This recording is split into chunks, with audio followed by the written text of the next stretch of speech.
Apakah kalian tahu siapa Socrates itu? Socrates adalah seorang filsuf Yunani kuno yang hidup sekitar tahun 469 sampai 399 sebelum Masehi. Meskipun ia tidak menulis karya-karya filosofinya sendiri, namun pemikiran dan ajarannya terkenal melalui tulisan-tulisan muridnya, terutama Plato. Socrates terkenal karena metodenya yang disebut Elenchos. Lalu, apakah Elenchos itu? Elenchos adalah pertanyaan-pertanyaan tajam untuk mendorong orang berpikir lebih tentang keyakinan mereka sendiri. Socrates juga dikenal tentang etika dan keadilan. Meskipun Socrates dihormati oleh banyak orang karena kebijaksanaannya, ia akhirnya diadili dan dihukum mati. Kenapa Socrates bisa dihukum mati? Ia akhirnya diadili dan dihukum mati dengan minum racun pada tahun 399 sebelum Masehi. Ini terjadi karena ia dianggap merusak iman dan membahayakan stabilitas politik di Athena. Penting untuk diingat bahwa banyak informasi tentang Socrates didapatkan dari tulisan-tulisan Plato dan Xenophon, sehingga sebagian cerita tentang kehidupannya mungkin diwarnai oleh interpretasi dan pandangan para muridnya. Setelah diadili, Socrates diberi kesempatan untuk mengajukan hukuman yang dianggap pantas. Namun, ia menolak untuk merayu atau menyatakan penyesalan, malah mempertahankan keyakinan filosofinya hingga akhir. Minum racun yang mengandung jus alkoholnya menjadi akhir hidupnya. Meskipun secara fisik meninggal, warisan intelektual Socrates terus berkembang melalui ajaran-ajaran Plato. Ia mencatat dialog-dialognya dalam karya-karya seperti Apologi, Crito, dan Phaedo. Plato menggambarkan Socrates sebagai tokoh yang mencari kebijaksanaan dan kebenaran, meskipun menyinggung otoritas politik dan agama Athena. Ajaran Socrates juga melibatkan konsep daimonion, suatu bentuk panduan rohania yang diyakini Socrates miliki. Meskipun tidak jelas apa sebenarnya daimonion ini, ia mengikuti pertunjukan sebagai suara moral yang memberikan peringatan ketika sesuatu tidak benar.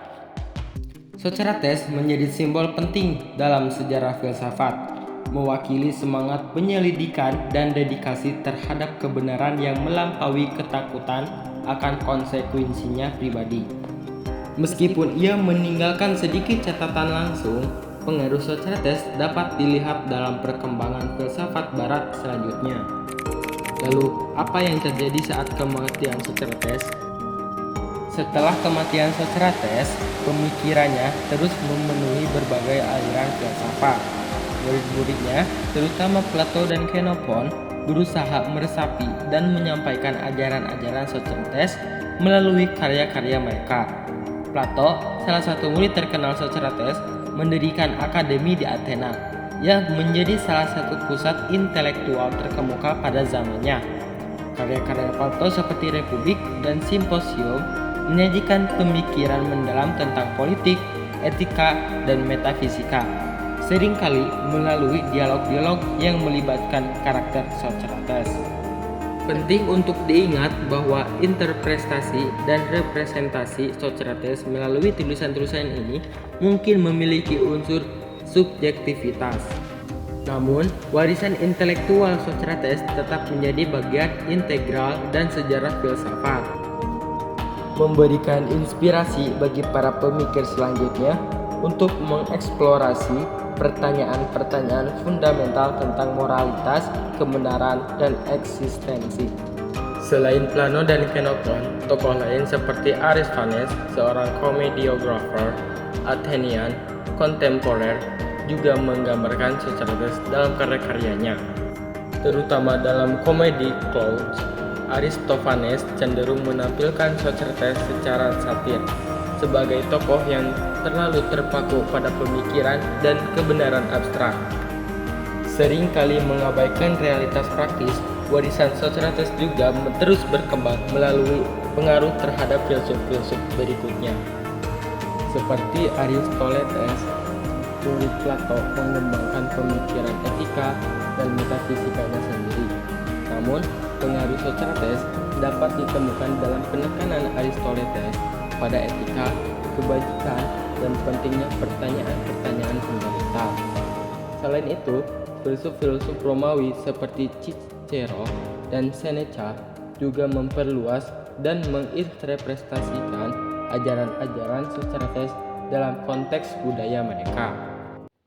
Pada umumnya, warisan intelektual Socrates melintasi batas-batas zaman dan budaya, memotivasi generasi setelahnya untuk terus mengeksplorasi hakikat pengetahuan, keadilan, dan kebenaran. Meskipun kita mungkin tidak memiliki tulisan langsung dari Socrates, pengaruhnya terus hidup melalui dialog filosofis dan pemikiran reflektif yang ditinggalkannya. Pada abad-abad berikutnya, warisan Socrates terus mengalir melalui perkembangan filsafat. Para humanis seperti Erasmus dari Rotterdam menilai kembali ajaran-ajaran Socrates tentang etika, kebijaksanaan, dan pembangunan karakter.